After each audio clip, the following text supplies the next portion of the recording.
What's up, everyone? Welcome back to the Week in Review. It is NFL Week 11, and we're looking back on a crazy-ass week of DFS action.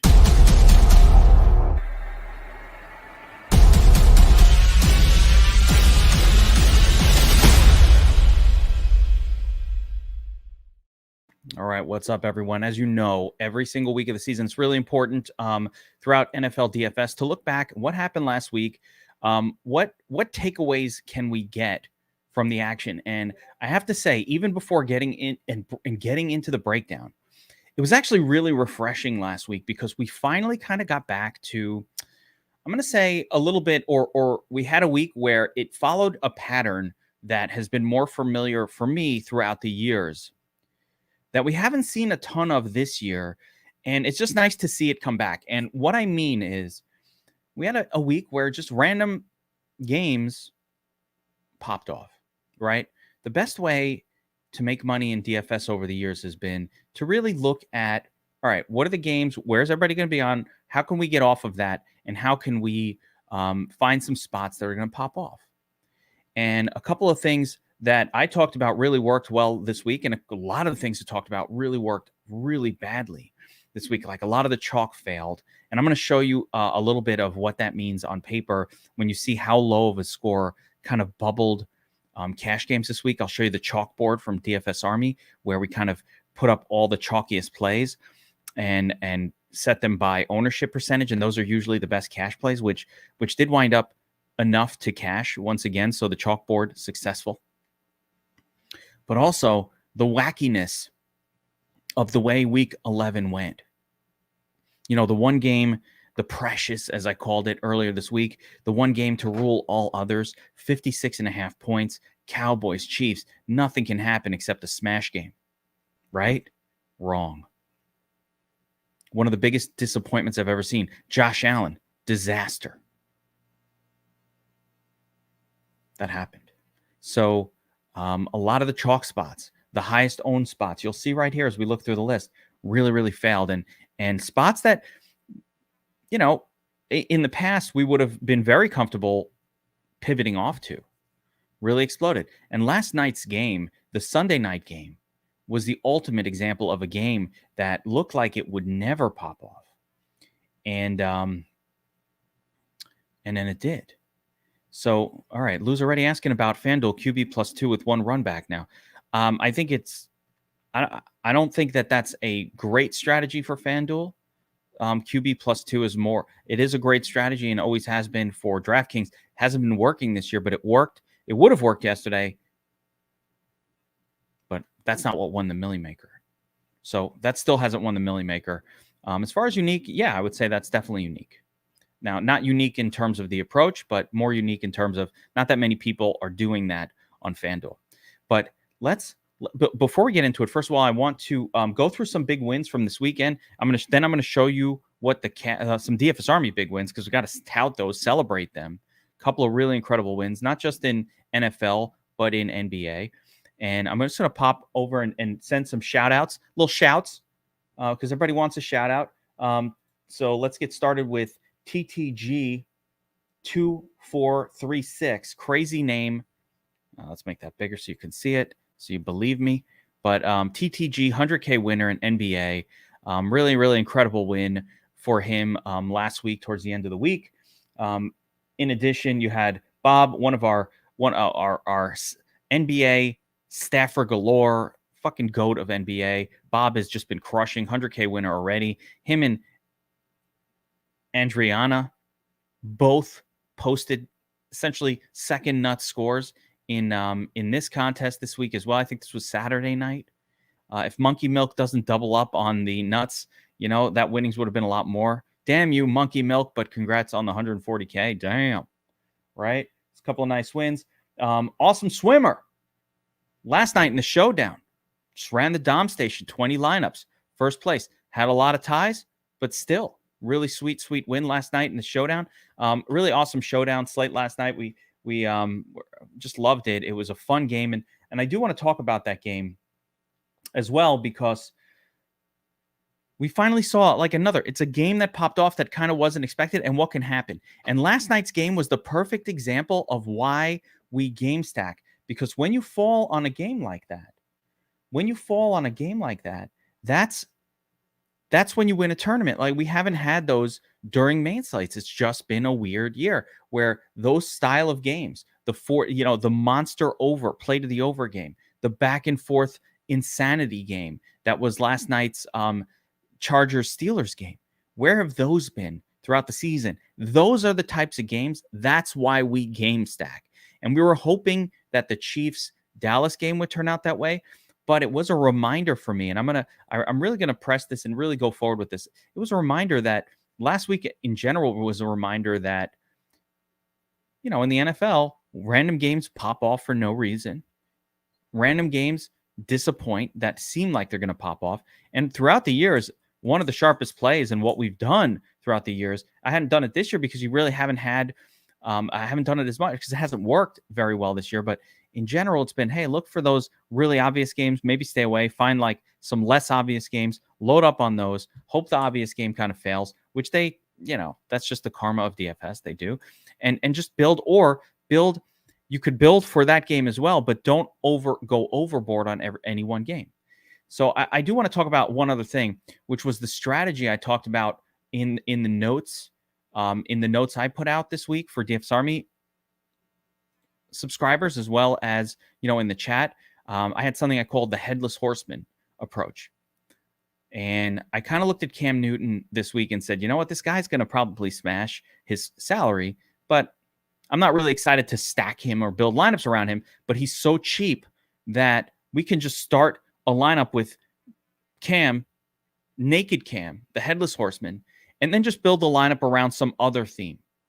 And I did a bunch of those. Those were my best lineups of the week, of course, because anything built around Dak or Mahomes or Tua was okay. Another one of my Allen was a disaster. So a lot of my quarterbacks that I built around were massive fails. The ones that worked were like Tyrod Taylor and Cam Newton and the headless horseman approach. But anyway, that a little bit about my week. Just real quick on the cash lineup, I've got a lineup up top here from my boy New York sports fan who has been absolutely destroying cash week after week. I believe he's now 9-2 in 11 weeks of cash games of winners, which is unbelievable. And he's doing the same technique for the most part every week. So, New York sports fan, DFS Army Discord, crushing it this season. And I want to give the shout outs to him because I'm telling you, winning 9 out of 11 profitable weeks in cash is as difficult and impressive of a feat as anything. It really is. As impressive of a feat as anything. And just to take a look at what won, and more importantly, how low the score was. This was a low scoring week. So if you had a low score this week, okay, so did everyone. That you weren't special. Everybody had a low score this week. It was that kind of week, right? It was that kind of week, a low scoring week. Cash games only took 114.6 to essentially bubble cash. And again, if you look at these players, Mahomes, Dillon, Wilson Jr., Devontae Adams, T. Higgins, Michael Gallup, I just want you to see the chalkboard. Mahomes, Dillon, Wilson Jr., Ingram, literal following of the chalkboard. Adams, Gallup, T. Higgins. Look at it. Adams, Gallup, T. Higgins. Browns defense, right? Browns defense. Okay. And the last spot essentially was a how much money do I have left? I've got enough for Goddard. I'm playing Goddard. So you could see everything that has led to New York sports fan, my boy, 9-2, fucking crushing cash. And it's spelled out right here on the DFS Army chalkboard. It's very simple. Mahomes, Dillon, Wilson Jr., Ingram. Now you might be like, well, some of these guys busted. It didn't matter. Yeah, you should have kept Gaskin in there, my man. But look, it didn't matter. And by the way, if you went with some other combination of, maybe you got Kelsey in there, instead of Goddard and would have had to go down from, I guess, I don't know how it could have worked. It would have had to go down to headless horseman quarterback like Cam. That would have worked just as well or even better. So there you go. That was your cash review. Once again, playing the chalk players works almost every time. Worst case scenario, you want to make one little shift, one little change, one little adjustment. But overall, cash games pretty figured out here. And use these tools. Just follow the list. You're going to do just fine. Now, let's talk a little bit about what won some tournaments this week. And I've got the contest dashboard open over at Fantasy Labs, just a convenient way of showing this. So shout out to them. And the first lineup I'm showing you here on screen is what won the 444 Mega Millionaire. And again, I want to show you this lineup because this person over Oxenduck, first of all, is a big fucking roller because they entered 17 unique lineups in a $5,000 contest. That means he was 444. I mean, he ran almost $80,000 worth of entries in this contest alone. And just a side note, but if you're going to run, this is a 500-person contest, but if you're going to run $80,000 worth of entries in a contest, like, you better fucking win it every once in a while. Because even coming in second, that covered just 2 weeks of your entry fees. You know what I'm saying? You need to win this. So that is a risky way to play DFS. Scary, really, but, good on him. Taking it down. Let me see. All right, so the max is that amount. And you could see a lot of the names. Even Osimo doesn't max this shit out. Like, he's like, nah, man, that's too much for me. But, all the big names, if you want to know who the big guy, Whistles Go Woo, he's everywhere. Great player. All the big names here just maxing this shit out week after week. And when it doesn't work, you lose 60, you could $70,000. No big deal. No big deal. I'll make it back next week, I guess. Losing all your entry fees, cash nothing. It's never fun. It's never fun. Now, you might be thinking, I can't afford that shit, and why are you even showing me this? Because it doesn't matter if this is a $4,000 entry or a $40 entry. What's important is if you entered a 500-person contest this week, you had a reasonable chance of taking it down with a very mediocre-looking score. Essentially, all you needed was Jonathan Taylor and a couple of, decent plays, and you took it down. So it's just a reminder that these style of contests, especially if you get a little bit unique with your approach, are super winnable. Let's see what took I want to see kind of what took second place. Let's see lineups. Am I on this person's lineups? Yeah. Oxenduck looks like he got 18th place with a 157. By the way, a 157 took down a pretty reasonable 18th place, which is a high finish as well. That's a very low score. 186, first place. It took a lot of balls to play Jonathan Taylor against the Bills. It was only 2% owned. Only a couple people played him. Took a lot of balls, a lot of fucking cojones to play Jonathan Taylor in this spot. But you know what? Kudos to that. I love it. And I think you have a little more balls to play Jonathan Taylor when you enter 17 lineups. Actually, I'm going to look at his exposures because I find it hard to believe that somebody would go heavy on somebody like Taylor, but let's see. I don't know. Let's see. Nope. So here it is. This is cool.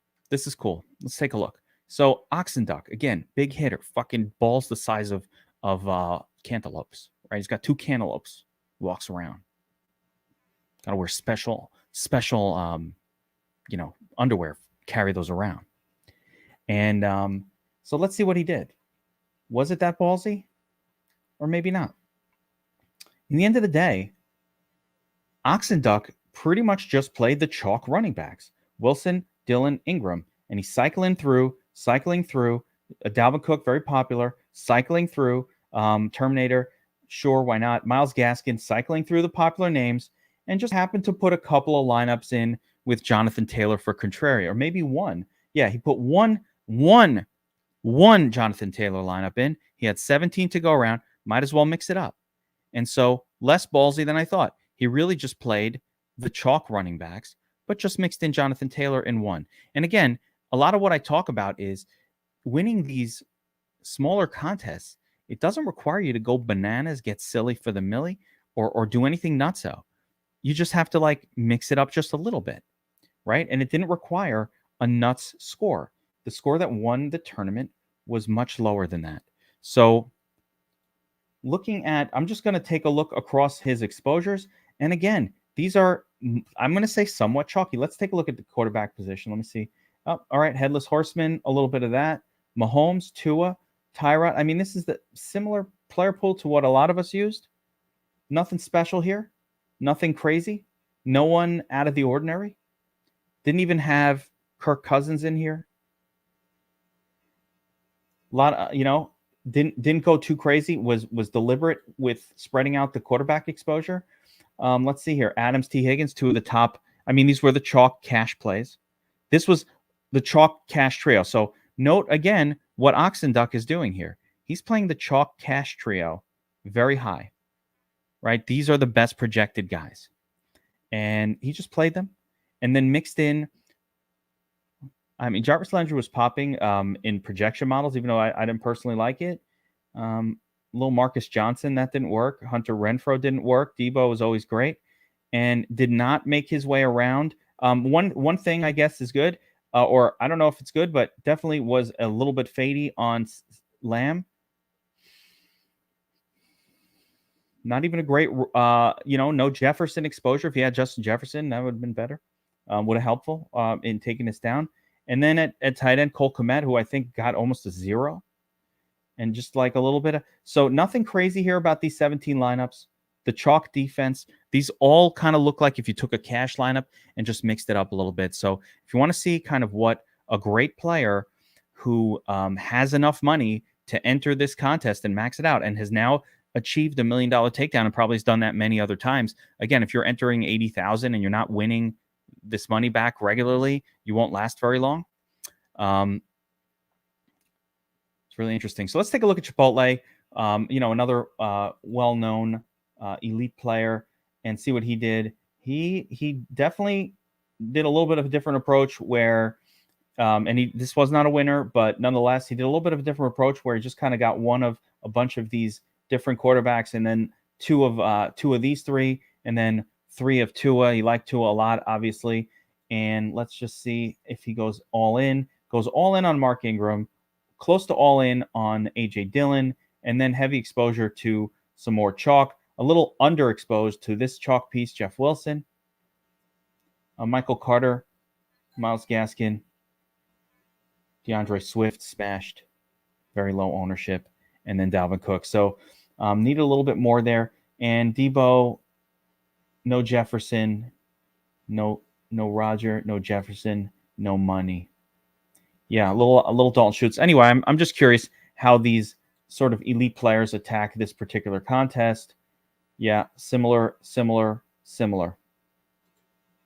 All right, now let's take a look at the piece of resistance, guys. You ready for this? You got to see what took down the Millimaker and the $1 million. First of all, and what's really cool is, again, a one-off winner. And the weirdest lineup you're ever going to see. So, Pip Pennell. Oh, boy. King of the Beach. All right. Right after this, I'm reserving that.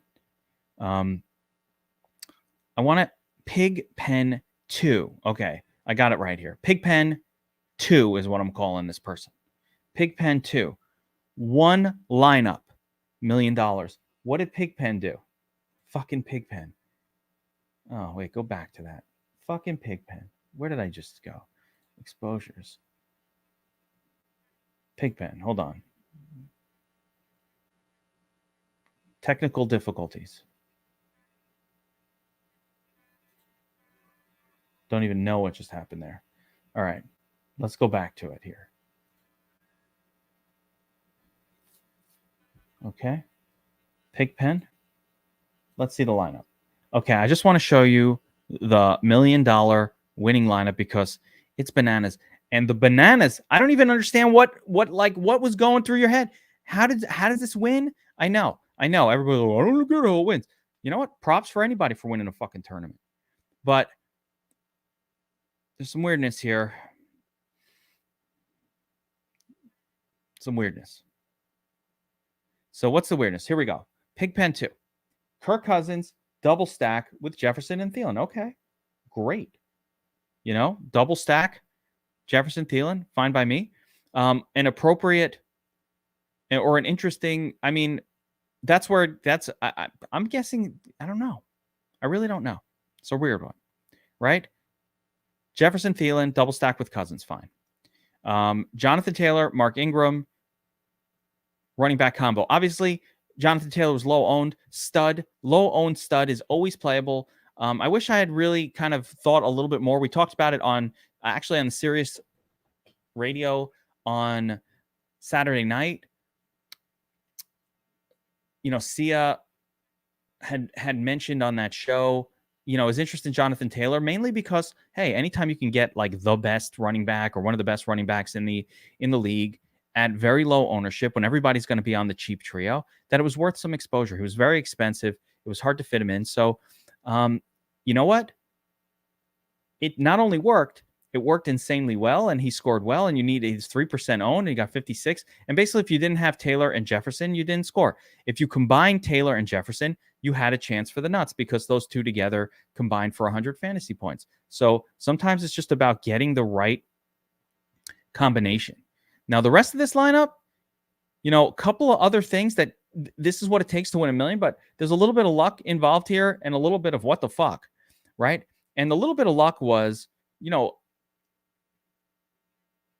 I don't know what to call this. It's a very low owned, 46.1% owned lineup.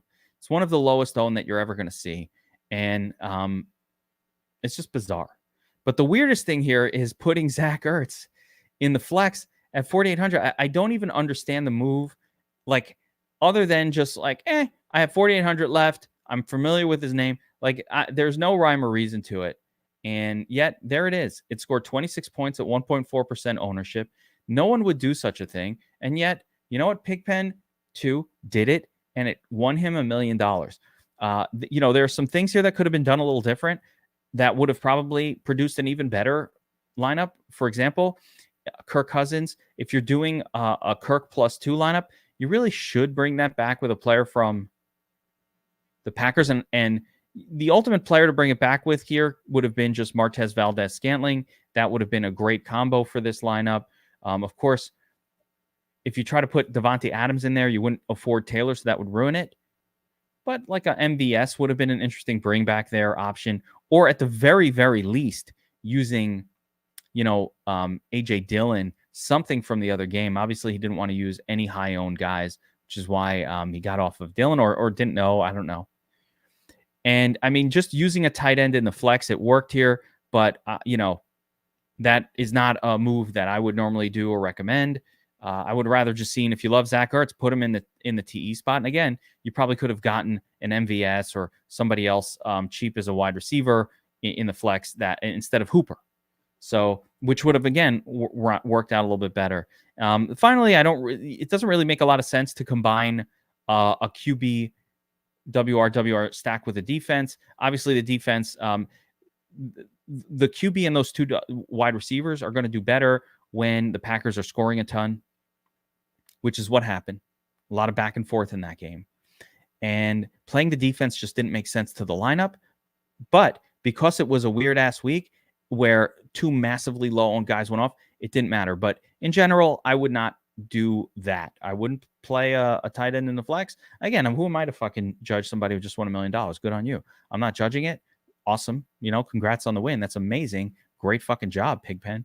But, I would say in general, I think this was, had you just did a different defense, and I guess Minnesota was cheap and that's why it's there. But I think probably could have gone with a different defense or some other, flex tight end defense combo that would have worked even better. Not that it matters. Doesn't matter. Guy won $1 million. It's awesome. I don't even think a lineup generator would make this. This is what I'm saying. This is just, this guy handcrafted this, and he just picked players that he likes and probably said, "Hey, I have another so much money left," and just plugged in Zach Ertz in the last spot, and it worked. So that's freaking awesome.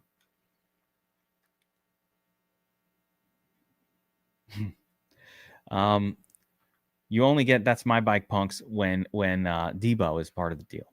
So I'm just going to take a look once again. I always like to study how Millimaker max entry people did in a given week, and we'll take a look and dissect one. If we could figure out a name, if we find a name that we recognize, there's a ray of hope is here. So I've got some names that we recognize. Megan Joy, who won the Millimaker last week or a couple weeks ago, is back. Still doing pretty well. JBC. How about our boy JBC? You want to take a look at his lineups this week? I would have thought he would have done a lot better. So JBC, someone we follow. It's our boy, and we do podcasts together. And I want to take a look at his exposures this week and see what JBC did, because I would have expected him to have a better week than what that result shows, that minus 2K, primarily because he's very well known for spreading exposures around extensively. And so I want to take a look at these exposures and see, hey, what happened here? So let's take a look. And we've got Josh Allen, Tua, Pat Mahomes, and then, as per JBC, standard sort of mix of all of the different potential players, a little bit of exposure to everybody. That's the approach, right? And you see, he got that wide exposure at the QB position. Some worked, some didn't.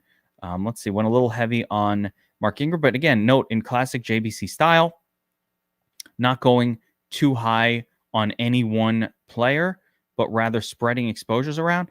Unfortunately,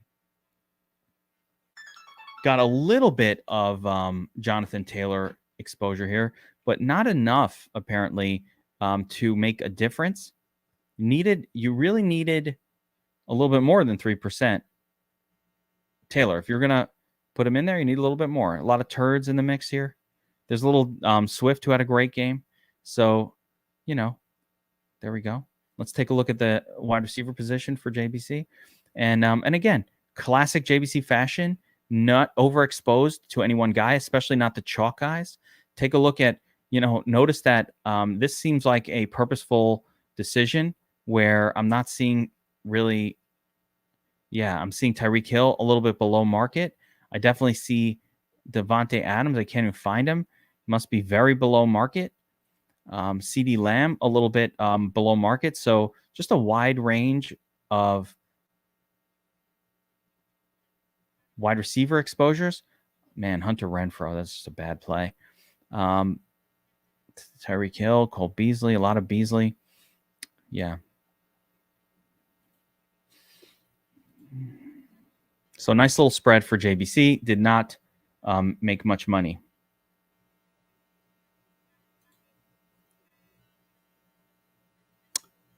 Yeah, there we go. So good info here. We talked about pre-slate that Mixon had been in the Nuts lineup 3 times, and there he is in the 4th. If you want the actual Nuts lineup, and Rodgers was the Nuts. Okay, yeah, that's wild. Every week this season has been a different quarterback as part of the Nuts lineup, which is crazy. And again, it speaks to kind of how the season has gone. And just a little bit. So now, if we look this over, obviously everybody has their own approach to mass multi-entry. Everybody has their own approach. And you can see, we looked at JBC and what he does, right? He's gonna spread exposures out around a lot of different players and just kind of like not allow himself to overexpose to any one quarterback stack or anything like that. Week like this, that could really have worked out. It didn't, but it could have. Need a couple other adjustments there. Other people who are, and let me see if I can find, you know what? I'll grab Chipotle, because from what I've seen, yeah, here we go. Let's take a look at what he did. Okay. One of the best players in the world, maybe the best. Okay. He was down $1,000 this week. Not too bad, but let's take a look at his exposures and see what he did. Now, Chipotle is, from what I've observed, he tends to go very heavy in some spots. He tends to kind of say, "Hey, I'm gonna overexpose here and see what happens." So looking at his quarterback position, I don't see a lot of overexposure. He went a little heavy on Tua. Yeah, I mean JT is, by the way, he is your RB1 next year. Like, just so you know, he's 1.1. He's the guy who you're taking with your first pick, above probably Christian McCaffrey. So Tua, Russell Wilson, a little heavy on Russ, a little weird. But I mean, staying with a pretty standard group of quarterbacks. I'd love to know. There's no way of knowing through this. I like to know if they're stacking Newton or they just played him headless horseman style, like what I had done. But if we take a look through his exposures and just to see, again, this is learning what different players do and their approaches. So again, as I said, Chipotle is known for going very heavy on a spot or two that he really likes. And here you have it. He went 90% exposure to Mark Ingram, which worked out fine. But he said, I'm going all in. I'm going all in on Mark Ingram. Very heavy Montgomery, very heavy Gaskin, shockingly heavy on DeAndre Swift, which I think was a crazy move. And then a little bit under the field on A.J. Dillon. So the fade of A.J. Dillon, a little crazy for me as well. But this was probably clearly just a leverage play. Much like the DeAndre Swift, Gaskin, all of these are leverage plays. Massive leverage against the field. Take a look. Look at all this leverage, right? It says, I'm going to be heavy on the field on these guys. A lot of this worked, which is why I didn't lose that much money. The problem was not enough Jonathan Taylor once again. No Taylor, no money. Let's go to wide receiver and take a look here. And again, a little bit of leverage here on T. Higgins. The Seattle pairing, a lot of leverage there.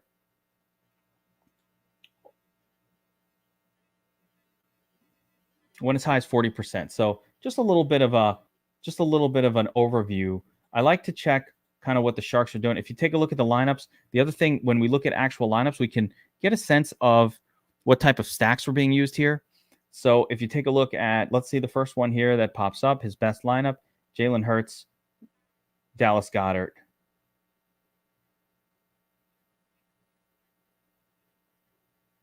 Bring back with Mark Ingram. So a Hurts, Goddard, Ingram, bring back. Here's his over the field play of Swift. Here's his over the field leverage play of Gaskin. Devontae Adams. We all like Tyler Lockett a little bit this week. Had a fine week. Michael Gallup, the chalk. So, a couple of decent lineup. By the way, this lineup here, it was good for very close to taking down some very small tournaments, but obviously it's 1 of 150. Not that easy to hit it.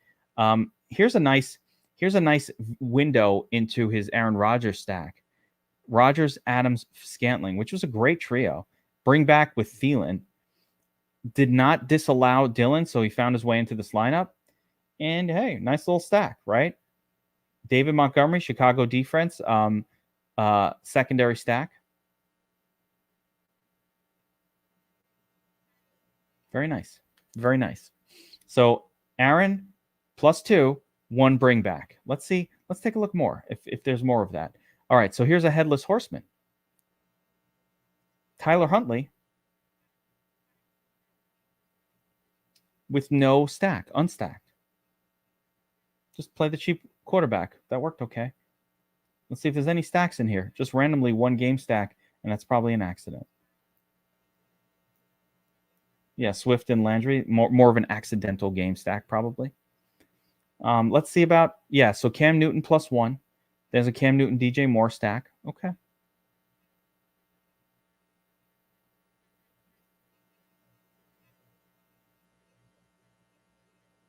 No bring back from Washington on this one. Here's Tua, Waddle, Gaskin. Tua +2, as we talked about this week. Tua did fine, but he just didn't quite fully get there. Tua +Tua. That had Jonathan Taylor in it. That one. Anyway, guys, let's wrap it up there. It's a little overview of what won the Millimaker. Let me go back here. What won the Millimaker this week? But more importantly, for the week as a whole, it was a reminder that we can get right back to looking at what should be popular, and then in tournaments, trying to figure out. It's a little bit of what I talked about in my notes. If you read my notes this week in DFS Army Slack or in DFS Army Discord, where I do my Sunday morning note, I ended it with this. Think about scenarios where at 2, 3 o'clock, or even 5, 6 o'clock, whatever, at time of the day, where you're watching the games, you're looking at your lineups, and you're going, wow, you know what? Either why didn't I think of that, or that turned this whole slate upside down, or oh my God, no one would have thought of that. And in hindsight, what we could think about is like, oh wow, the Colts literally decimated the Bills. Wow, I really didn't expect that. Bills defense really good, all of that, but yet here the Colts come in and just put a beating on the Bills. Boom. The other one I kept talking about was like, and that came true, was like, I was like, imagine you're watching this Chiefs Dallas game and it's halftime and it's like 10-3. And you're like, oh my God, it's really happening. The game of the week is failing. So yeah, Hunter, man, you got to get, dude, no one wants that more than you. You got to get this one. So then, all right. So next up, anyway, that'll do it for the weekend review. Remember, if you're not signed up for DFS Army right now, actually, I almost want to show this. I'm not sure I can. For DFS Army guys who are watching this, we just launched a really awesome tool for Monkey Knife Fight, and it's we have a tool like that already for Prize Picks, and we've been doing it for betting props anyway. But we just added Monkey Knife Fight. We're now able to take our projection models for the players and compare it to Monkey Knife Fight sort of props on their site. And this is like a cheat code for winning on Monkey Knife Fight. It's been working incredibly well on Prize Picks. So if you're in DFS Army and you had a previous Monkey Knife Fight account, they're actually allowing our subscribers, because we launched this, it's special for us. They're allowing our subscribers, it doesn't do anything for us, but not our subscribers, anybody who actually just clicks this thing. It's on the DFS Army website. Actually, let me see if I can find that banner. But it's a promo code that you can use if you have a Monkey Knife Fight account already. Here it is. I'll just show you the banner here. Right there it is. So the reload bonus. You use Reload Army. Where is that? Use Reload Army. It's valid through November 28th, and it's $100 match up to $100, guys. And I didn't even show that on screen, of course. Hang on. Let's see. Where is it?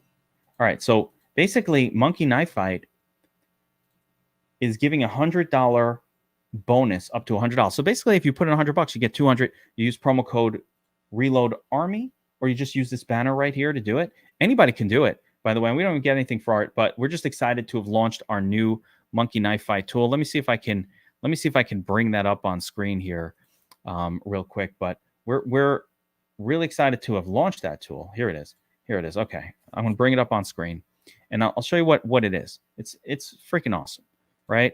So basically, this just shows all the props for the day, and it gives you your edge against the Monkey Knife Fight props. So the Monkey Knife Fight site will say Brandon Ingram, 36.5 point, fantasy points for the day. And if we have him projected for 40, it's going to show you should take the over, and you have an 8% edge. So it's sorted by edge. So this kind of tells you which props to take on that site. It's fucking awesome. We're going to have this for across all the sports, NFL, NBA. It's a really great tool for Monkey Knife Fight. So again, if you hadn't signed up yet for it, you can sign up clicking here. And this is only for DFS Army subscribers. So if you're not a DFS Army subscriber, fuck off.